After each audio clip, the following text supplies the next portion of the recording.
Now I'm going to check this plug. This is the plug and the cable for the TV. And here I've got a little drop light here, and I've got that plugged into there. Now I found the associated breaker. I'm pretty sure I'm gonna turn it off and see if this goes off, because I never want you to ever work on a hot plug, because I'm gonna pull that plug out of the wall.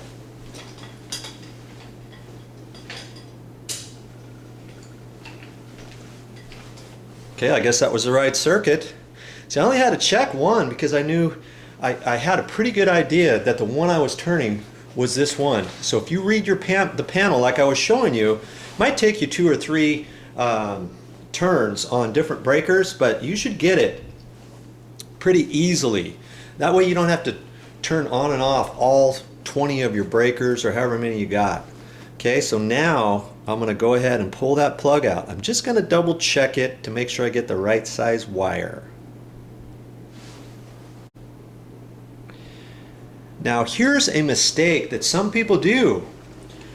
Here's that same plug here. Before I pull it out, you know, some people will look at this and say, oh, I know what circuit that's on. That's on a 15 amp breaker.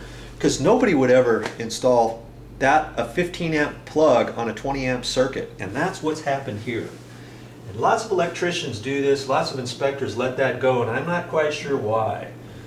But this is a 15 amp breaker receptacle, and the reason why I know that, the 20 amp receptacles usually have a little line coming across this way, and it's a little notch that comes across here and one there. When you see a plug like that, you know that is definitely on a 20 amp circuit. Now see, this one doesn't have that, does it? There's no notch right here. It'd be a light little notch coming across, just like that, coming out there and one there.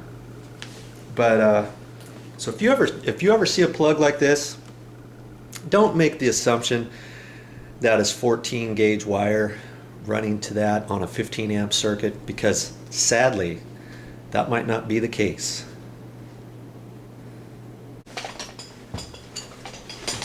Alright, so I know that I'm going to need 12 gauge wire for my job, because I'm going to have to take a wire. Ultimately I'm going to have a wire from there, and I'm going to go up behind where I'm going to put the TV and put a cut-in box in there. So I need a cut-in box there, I need some wire, I need some wire nuts, I need more than likely I'm gonna take this plug and outlet box out of the wall and put a cut-in box there too, because it might be kind of hard to fish a wire from this box straight up without taking this box out. And you know what, I might even try to do it, but it's kind of tricky to do that. But I always like to be prepared, so I'll get an extra cut-in box for that. And this box here I'll probably be able to save. I don't know if I have to pull that out of the wall or not. In fact, I'll probably unscrew that too. I know I'm going to need a cut-in box for that up high too, and I may need another one down here. So you know what, I think I better just take this apart just to see what kind of box it is.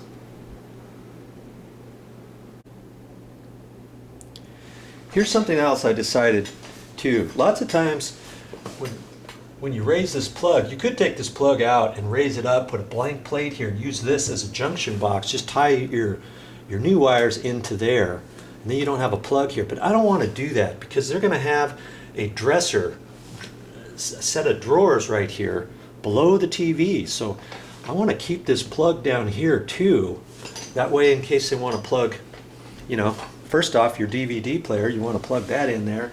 And if you have a lamp on top of your dresser, you want something there too. So I know I'm going to have to get another one of these plugs, just like this one, for up high, where behind the TV. So this one is rectangular. You got to look at that, because what I like to do is match everything existing conditions. I don't want to get a cheap old plug that's got the two duplex plugs individual. You know what I mean? It looks a little bit different than this. So I'm liking that. And this cover is a vinyl cover. It's not an ivory plastic cover, it's a vinyl one, and it pushes in kind of. I can tell the difference, so I'm going to get one of those too. And this is white. It's not an off-white. Sometimes they have off-white plugs. So that's all that kind of stuff that you kind of need to keep in mind, so when you get done, it doesn't even look like you're there.